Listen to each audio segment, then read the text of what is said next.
హరీష్ గారు, గబ్బర్ సింగ్ తీసినప్పుడు చాలా కష్టపడి తీసుంటారు, కానీ ఉస్తాద్కి వచ్చారు చాలా అలవోక తీసాను అని చెప్తున్నారు. ఏంటి అంత ఈజీ అయిందా దానికి దీనికి డిఫరెన్స్? అంటే అది నా 3వ సినిమా, ఇది 9వ సినిమానో 10వ సినిమా అనుకుంటాను. 9. యా, సో దాంతో ఏంటంటే ఎక్స్పీరియన్స్ వస్తున్న కొద్దీ యూ విల్ రీచ్ ఫైనల్ ఎడిట్కి వెళ్ళిపోతుంది విజన్. దాని మూలంగా అవుట్ ఆఫ్ ఎక్స్పీరియన్స్ వచ్చింది. అండ్ మా కెమెరామెన్ అయినాక బోస్, ఆయనతో 4వ సినిమా నాకు. సో ఒక షార్ట్ తీసాక ఇద్దరం ఇలా చూసుకుంటే ఆయనకు అర్థమైపోతుంది నెక్స్ట్ షాట్ ఏంటి అనేది. ఇమీడియట్ కెమెరా అక్కడ పెట్టేస్తాడు. ఆ సౌలభ్యం ఉంది ఆ కెమెరామెన్తో. నిర్మాతలు చెప్పాం కదా సార్, అడిగిన దానికంటే ఎక్కువ ఇచ్చే నిర్మాతలని. అందుకే నేను ప్రొడ్యూసర్లా ఫైట్ చేశా అని చెప్పారు ఆయన. అసలు ఇది లేదు ఇది కాదు అనే పదం వాళ్ళ డిక్షనరీలో లేదు అసలు బేసిక్గా. యా, నవీన్ గారు, ఈ సినిమా ముందుకు జరిగింది కదా, ఇప్పుడు ఓటీటీ డేట్ ఏమన్నా మారిందా సార్? అంటే 4 వీక్సా 6 వీక్సా ఎట్లా ఉంది? 5 weeks. 5 weeks. Rashi hi. So one of your early ఇంటర్వ్యూస్లో ఊహల గుసగుసలాడే టైంలో your actually listening or watching to Pawan Kalyan speech during the inaugural of Janasena అని చెప్పేసి అన్నారు. సో అప్పుడు యూ ఎక్స్పీరియన్స్ ద యూఫోరియా, ఈ మొబైల్ ఫోన్స్లో అందరు ఫ్యాన్స్ అంతా. సో మొన్న ప్రీ రిలీజ్ ఈవెంట్లో ఈ యూఫోరియా అనేది లైవ్లో చూస్తున్నారు కదా. So what was that for you? ఇంకా చూశానండి, ఎందుకంటే అప్పుడు పవనిజం రాశారు షర్ట్స్ మీద, ఇక్కడ ధనం పెట్టారు. అంటే నేను ఇలాంటి బిహేవియర్ చూడలేదు అస్సలు ప్రీ రిలీజ్ ఈవెంట్స్లో. నేను చాలామందిని చూశాను and they were like holding the hands like this. So ఒక దేవుడు లాగా దే ట్రీట్ పవన్ కళ్యాణ్ గారు for the real life hero that he is. So I think euphoria కూడా ఇంకా పెరిగింది for him, you know after he's entered politics also. ఎందుకంటే ప్రతిసారి జనాల కోసం ఆలోచిస్తారు. సెట్స్లో కూడా he talks about how you can help people. Okay, ఇప్పుడు మీరు ఒక యాక్టర్ అయ్యారు, how are you planning to help people అనేది. So I think that's what makes him a real life hero. And నేను కూడా చాలా ఇన్స్పైర్ అయ్యానండి. హరీష్ గారు, ఓజీ తర్వాత అంటే ఓజీలో పవన్ కళ్యాణ్ గారు ఆడియో లంచ్ ఈవెంట్ కానీ సక్సెస్ మీట్ కానీ కటానాతో గన్నుతో ఎంట్రీస్ ఇచ్చిన తర్వాత ఉస్తాద్కి కూడా కొంచెం ఎక్స్పెక్ట్ చేశారు ఫ్యాన్స్. అవును. సో ఓజీ ఫ్యాన్ బాయ్ సుజీత్కి సాధ్యపడింది, కల్ట్ కెప్టెన్ హరీష్ శంకర్కి ఎంత సాధ్యపడలేదు?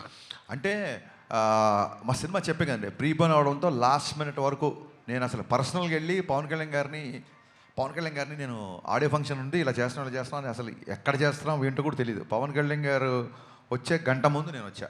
అదంతా మా ప్రొడ్యూసర్లు చూసుకున్నారు. అండ్ యా, డెఫినెట్గా ఓజీలో ఫంక్షన్లో సుజీత్ అతన్ని మన హీరో గారిని కన్విన్స్ చేశారు. ఫంక్షన్ అనేది స్క్రీన్ బయట కదా, నేను స్క్రీన్ లోపల చాలా విషయాలు కన్విన్స్ చేశాను. నవీన్ గారు, సో అంటే దురంధర్ ఎఫెక్ట్ గురించి మీరు ముందు నుంచి ఎక్స్పెక్ట్ చేసిందే. అయితే ఇప్పుడు దురంధర్ తెలుగు షోస్ క్యాన్సిల్ అయ్యాయి because of the last minute. Dhurandhar Telugu shows అనేవి క్యాన్సిల్ అయ్యాయి because of the DCP issues ఇవన్నీ కూడా. సో ఇప్పుడేమన్నా అది మిస్డ్ ఆపర్చునిటీలు అనిపిస్తుందా ప్రీమియర్స్, ఉస్తాద్కి ప్రీమియర్స్ ప్లాన్ చేయకపోవడం అనేది? లేదండి, అంటే తెలుగు అయినా ఇక్కడ మెయిన్ హిందీనే కదండి. Dhurandhar 90% people want to watch in original language. So దానివల్ల పెద్ద డిఫరెన్స్ ఏం లేదు. అంటే కాకపోతే అది ప్రీమియర్స్ వద్దనుకొని మళ్ళీ ఇప్పుడు లేకపోవడం వల్ల అదేమన్నా మిస్ అయ్యారేమో అన్న ఇది. అంటే ప్రీమియర్స్ ఒకటి వి వాంట్, అంటే మనకి ఇది రెగ్యులర్ డే కాదు, పండగ రోజు. అందుకని పొద్దున్నే ఆంధ్రాలో 5 o'clock కానీ ఇక్కడ 7కి కానీ స్టార్ట్ అయితే కంటిన్యూ చూస్తారు. ఇప్పుడు హాలిడే లేనప్పుడైతే ప్రీమియర్ హెల్ప్ అవుతుంది. హాలిడే ఉంది కాబట్టి వీల్ హ్యావ్ 5 shows కంటిన్యూస్గా ఆ మొమెంటం ఉంటుంది. అందుకని మేము దురంధర్ ఉన్నా లేకపోయినా పండగ రోజు కాబట్టి ఎర్లీ మార్నింగ్తో స్టార్ట్ చేద్దామని అనుకున్నాం. హరీష్ గారు, గబ్బర్ సింగ్కి బిఫోర్ కళ్యాణ్ వేరు, ఆ గబ్బర్ సింగ్తో కళ్యాణ్ గారి ఎలివేషన్స్ కానీ హై ఎనర్జీ కానీ బీజీ కానీ చాలా హైలైట్ అయింది. లైట్లోకి రండి, పర్లేదు. అయితే ఇప్పుడు ఉస్తాద్కి వచ్చేపాటికి ఈ మధ్యలో చాలా సినిమాలు వచ్చినాయి, ప్లస్ అందరూ కేజీఎఫ్ లాంటి ఎలివేషన్సే ఇస్తున్నారు. సో ఉస్తాద్లో పవన్ కళ్యాణ్ గారిని ఏమి ఎక్స్పెక్ట్ చేయొచ్చు మీ సినిమా నుంచి? అంటే ఎలివేషన్స్కి ఎంత స్కోప్ ఉంది ఇందులో అనేది? కదా సార్, ఎవ్రీ డైరెక్టర్ విజన్ డిఫరెంట్గా ఉంటుంది. అందుకే మీరు కూడా ప్రేక్షకులు కూడా అన్ని సినిమాలు ఒకేలా కాకుండా డిఫరెంట్ సినిమాలు చూడాలని కోరుకుంటారు. సో అన్ని సినిమాలు కేజీఎఫ్లో ఉండవు, ఎందుకంటే ప్రశాంత్ నీల్ విజన్ వేరు. మా అనిల్ రావిపూడి కూడా, మా తమ్ముడు కూడా హిట్లు కొడుతున్నాడు, బ్లాక్ బాస్టర్ మీద బ్లాక్ బాస్టర్ ఇస్తున్నాడు, తనది ఒక డిఫరెంట్ విజన్. అలాగే నాకు గబ్బర్ సింగ్ ముందు కళ్యాణ్ గారి సినిమాలు 2 డిసప్పాయింట్ అయితే ఇంకా అప్పుడు కొంచెం ఎక్కువ టెన్షన్లో ఉండేవాళ్ళం. ఇప్పుడు బ్రహ్మాండమైన బ్లాక్ బాస్టర్ వచ్చింది ఓజీ. సో చాలా ఉత్సాహంగా ఉన్నాం. ఇంకా ఆనందంగా ఏముంది ఎందుకున్నానంటే ఓజీకి కంప్లీట్గా డిఫరెంట్గా ఉండే సినిమా నా సినిమా. ఒక్కొక్క ఫ్యాన్ ఒక్కొక్కలా చూస్తాడు కాబట్టి ఫ్యాన్స్ ఏం ఎక్స్పెక్ట్ చేసినా అవన్నీ ఉంటాయి. Dialogues, comedy, dances, songs, entertainment, you name it, everything will be there in Ustaad. Gabbar Singh blockbuster డైరెక్టర్గా మీరు ఎంత సాటిస్ఫై అయ్యారు? గబ్బర్ సింగ్ తర్వాత అంటే మీ ఉద్దేశం గబ్బర్ సింగ్ ఉస్తాద్ భగత్ సింగ్ కంపారిజన్ వస్తుంది కదా.